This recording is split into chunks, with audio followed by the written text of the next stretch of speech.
Oh, another awkward moment. Let's see what he's been up to this time. Hey guys, and welcome along to another video. If this is your first time here and you like watching all sorts of GT Sport related stuff, subscribe now and click the bell icon so you get notified of every video I upload and you don't miss a thing. Today's video is the next video in our quest to be the best series. This series follows my journey of pushing on and trying to book my ticket at the 2019 Gran Turismo World Tour. So make sure you stay tuned to the very end of the video to see how we get on and whether we move any closer to our goal. So, introduction over, let's get into it. But before actually we get stuck into the first of 4 races that we're going to be covering in today's video, I just want to give a special thanks to those who are here mega early and who are watching the premiere with me. I really appreciate you stopping by, and I'm hoping you're going to enjoy the video. We're in daily race B today. We've got a short sprint race of 4 laps in group 3 around Suzuka. Now this for me is the only daily race worth doing this week. They really are doing themselves a proper injustice with how they are choosing these daily races. They really need to fire whoever is picking these daily races because they are having an absolute shocker of late.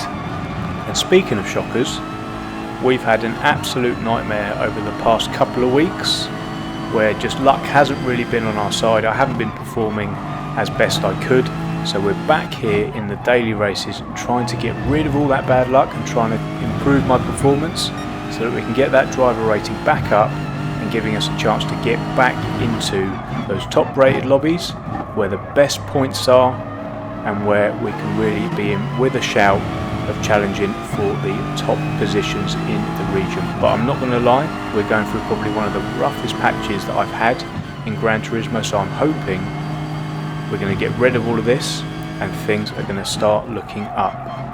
But getting back to this race, as you can see, we've qualified in 4th and we're managing to just about keep up with the guys up in front. We've managed to drop the guy in 5th place and the subsequent guys behind him, so it's very much sitting behind these guys and trying to stay with them and see if we can take an opportunity to pass any of them through all their squabbling. So we're going to fast forward now to the final lap and the very last bit of the final lap, because that is where all the excitement of this race happens. So the Italian here is going to go wide into 130. He's going to come back across the track. We're going to break our normal position. We're going to go up the inside for the move. There's contact as he turns in the braking zone into us, and we both then hit the poor Jag, who is the real victim, and we end up coming across the line in 2nd. Now, following the comments that you saw at the start of the video in the lobby, I thought I'd have a look at the replay and see what all the fuss is about. Now there's a couple of issues here that I've seen. This is going to be the first one. This one isn't too bad. We're coming down the back straight here towards 130R. Momo's going to move right, so he's had his one move here and then he's going to move back across, and it's dubious as to whether he gave enough room to the Jag. So I think that must be the first thing that they're talking about. Now 2 laps ahead, this is definitely going to be one of the things they're talking about. He's going to come out of the Casio triangle here. He's going to get a load of opposite lock here, which is going to compromise his run down the front straight. He's then going to make one move across the Jag, come back, and then he's not done with the Jag as the Porsche behind is going to make a move. He then just moves across and just blocks him there. He gets a bit of a whack for his trouble, but that is definitely a dirty move to keep himself in the lead. But unbelievably, things didn't end there, so we're down the back straight again. The Jag's going to get the run on him. He's going to make one move and then he's just going to cut straight across him and even initiates contact with the Jag.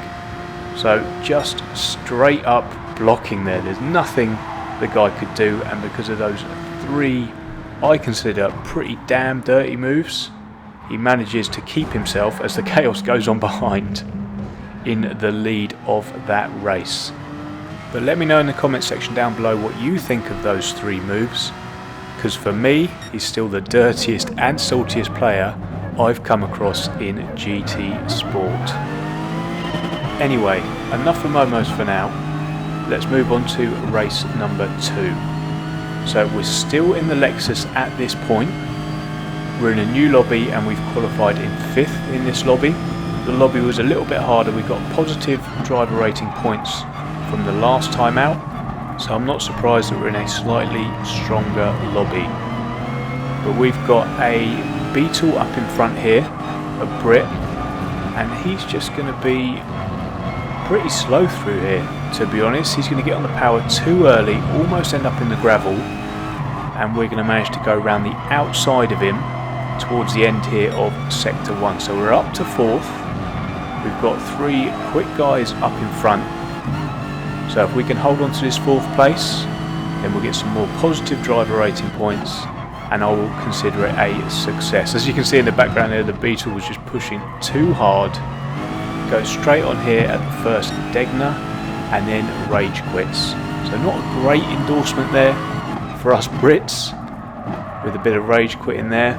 But things are about to get bad for us as we end up just spinning coming out of the hairpin, which fires us all the way down the field. And it was this incident that made me think that it's time to change to the 911. Basically, for me, the grunt, the very low end grunt of the Lexus was just not suited to that corner, so I'm not patient enough on the throttle. Round we go, and we're all the way down in 10th now. We've got a lot of work to do in a very short time to avoid not losing driver rating points, and that's one of the reasons that in hindsight I shouldn't be doing daily race B with my level of consistency at the moment. So we got our head down over the next couple of laps. We've got ourselves in the slipstream now of the Beetle up in front. But it's all going to kick off up ahead, coming down to the Casio Triangle. Remco there in the 911, who's saying, send nudes. Got it all wrong. He got on the power too early as well, so not only did he bin it in the Casio Triangle, he also got on the power too much coming out the final corner. Get himself a penalty for the privilege as well, and we are up to 9th place on the final lap. And as we come into the Casio Triangle for the final time, that is how race number 2 ended for us, which is pretty disappointing. It undid all the work we did in race number 1. So moving on to race number 3. Great. Okay then, no worries, that's just a one-off. Let's try race number 4. Brilliant. But don't worry, on our 3rd time of trying, we actually got into a lobby. Here we go then. You'll also see that I've moved to the 911 after the spin at the hairpin in the Lexus. I actually became much quicker in this car. Look at that livery, it's just absolutely fantastic. I love it. Love it, love it, love it. So let's see, after an up and down first 2 races, if race number 3 is going to bring us some luck. By the way guys, while we wait for the race to start, if you want to put the ERT livery on your car, you don't have to ask me, as long as you don't act like certain people that may have been featured earlier on in this video, then you have my blessing to put it all over the car. So if you want to do that and you're well behaved, then you have my blessing.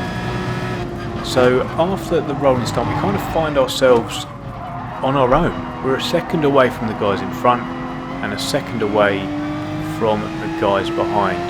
So what we're going to do is we're going to try and get after that front 4, some of which are pretty damn quick, and we're going to see if we can just bring home a decent result and start climbing back up that ladder.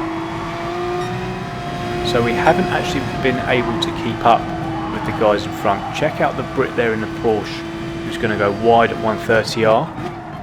So he's going to lose a couple of places there. There's a bit of contact with him and a Portuguese guy in 3rd, which has allowed us to catch up slightly.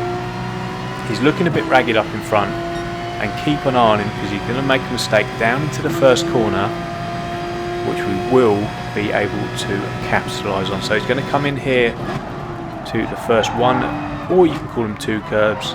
Either way, he puts that left rear wheel on the Astro, round he goes, and we are now up into 4th. And that is how it was going to end. Not much happened, so I didn't show it to you, but we've had an up race so far, we then had a down race, and now we've had another up race. Let's see if we can string two together as we cover the 4th and final race. Here we go then, the start of race number 4, the 4th and final of this video. We're in 7th place on the grid, we're in the 911 again, and as I say, we're going to try and string two decent results together. But the way our luck is going at the moment, or the way our luck is going and the way I'm performing at the moment, because whilst I've had some bad luck, it's not lost on me that I haven't been driving to the best of my ability, to put it politely. I have a funny feeling that something bad could be on the horizon, but let's see. Let's stay positive and let's see. We're going to stay on board for now as we come through turns 6 and 7, the final parts of the S curves, which for me are some of the best corners in certainly the game, if not the world. We're going to come through Dunlop curve here down towards the Degners. We're staying with the German at this point, entering Degner number 1 and then Degner number 2, which is turn number 9, as plenty of people are up in front squabbling as well. Hopefully that will push that German and them back into our clutches. So this is where we had an issue before. No issues this time getting on the power. The 911 I find is a bit more forgiving going from the really slow corners, because there's not as much grunt. You've really got to rev it to get the most out of it, as opposed to the Lexus where you just need to tap it. There's instant torque, instant grunt, which has led to me spinning, as you guys would know, more than once coming out of that corner. Coming down the back straight now, have a look. Someone is going to have some sort of connection issues or quit, one or the other, but we're now up to 6th as we come through 130R. Again, this track's just great. Another fantastic corner on this overall fantastic circuit. Coming down to Casio Triangle for the first time. Try and get on the power as early as possible without facing the wrong way. And that completes lap number 1 of these 4 laps of Suzuka. Fast forwarding slightly now towards the end of the lap, coming down the back straight towards 130R. We're now in the slipstream and catching the German in the Aston up in front. Now watch him as he comes through 130R. He's going to go wide there, so I'm going to go down the outside, but then I just get squeezed out onto the grass, round a go, and end up into the gravel and reset. Now for me, I'm undecided whether he safely came back onto the track or not. I personally would have tried to give more room, but in hindsight, if I had that all over again, I would have just dived back up the inside like I did in the first race, even though it had pretty much undesirable consequences for the person on the receiving end. But had that person in the first race, for me, not turned in on me, there wouldn't have been contact and everything would have been fine. But we find ourselves down in 8th place now. This pretty cool looking BMW, driven by the Spaniard up in front, has overtaken us, although I'm not sure when Marlboro and BMW ever partnered up. Not sure. Let me know in the comment section down below if they have and I've just missed it, but for me I can't remember that. Either way, we're going to try and get this place back and get back up to 7th. So coming through the second Degner here, I'm just going to get on the power too early, concentrating on that guy in front. We're going to lose 8th, 9th and 10th. We're down in 11th now, and again, because we're in Daily Race B, we have got not much time to do anything about it.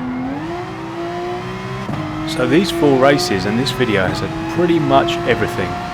We've had a good result in race 1 combined with an appearance from our favourite dirty and salty driver in Momos.